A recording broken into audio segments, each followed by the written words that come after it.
The surprising ways gay men avoid attachment. Hey guys, Michael Pizzulo here, psychotherapist in West Hollywood, working mostly with gay men and gay couples. So, we all experience attachment and connection in different ways, and we often talk about attachment styles.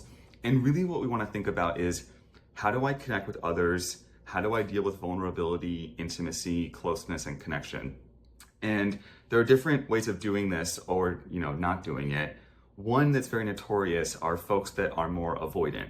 So avoidant is basically a general term to describe people that employ tactics to defend themselves from intimacy and closeness and so on and so forth.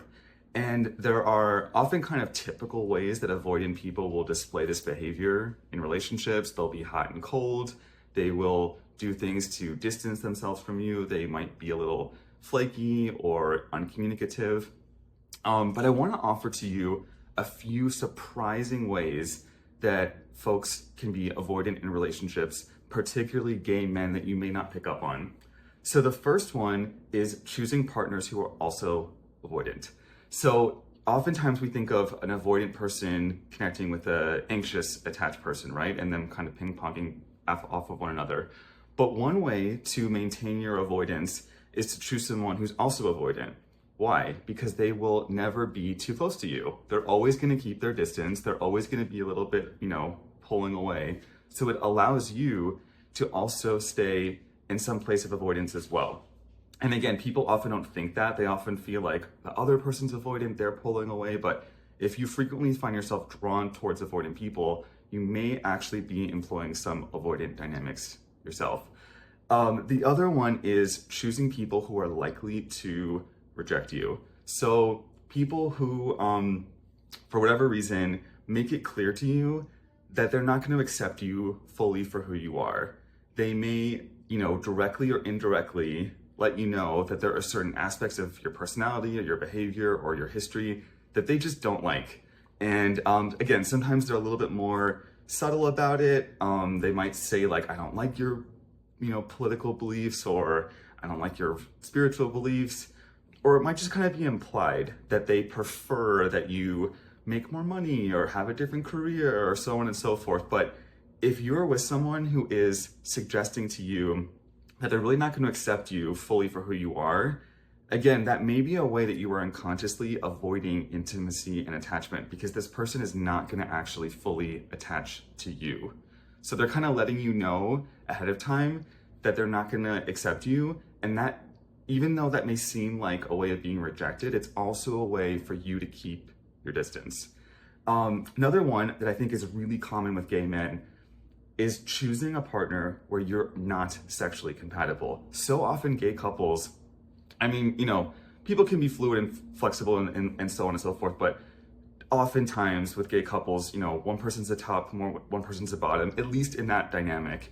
And it often is kind of set from the beginning and, you go from there. But you'll be surprised how many couples will, from the beginning, both of them will be a top, both will be a bottom, or whatever it is. And so they walk into a relationship with zero compatibility from the beginning. And if you don't have that from the beginning, the chances are it's just going to stay that way or even, get worse. So again, I think that may be another unconscious way to keep your distance, to choose someone who's never going to be fully sexual with you, fully close to you.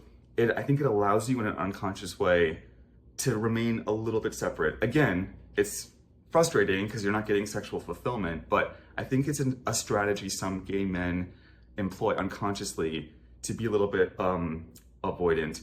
And then the last one I would say is choosing a partner who is emotionally shut down. And this can be for a myriad of reasons.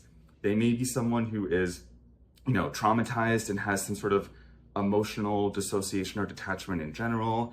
It might be someone who's very compartmentalized and doesn't like to express their emotions just, for whatever reason, personality-wise, or it could be trauma also, but maybe more related to just sort of who they are as a person.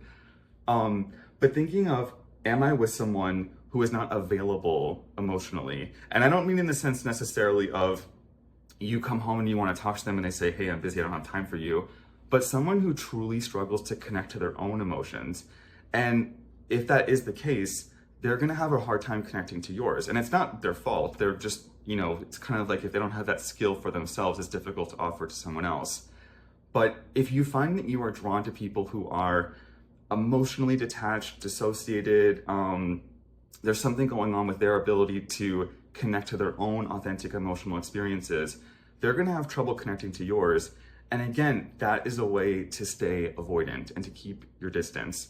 And a lot of people will complain that, the person that I'm with, they seem shut down, they seem detached, they seem aloof, I don't know how to connect to them. And it can create a lot of frustration and abandonment and aloneness.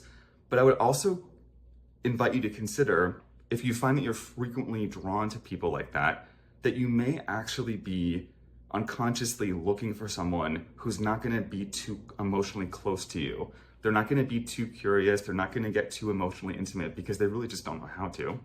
So those are the 4 ways that I would consider that are surprising. You may not think of them, that gay men keep an emotional distance and an avoidant attachment in their relationships that are different than the sort of typical run-of-the-mill, he's not texting me back or he's leaving me on red or that kind of thing. So let me know what you guys think in the comments if you have struggled with avoidant attachment to some degree in some relationships or in all of them. And if you think that, hey, maybe now that I'm hearing some of these ideas, maybe I am more avoidant of attachment than I thought, when maybe previously I thought that I was anxious or secure. So curious to hear your thoughts. Let me know in the comments. If you like this kind of content, please subscribe to my channel and let me know if there's other topics you want me to cover.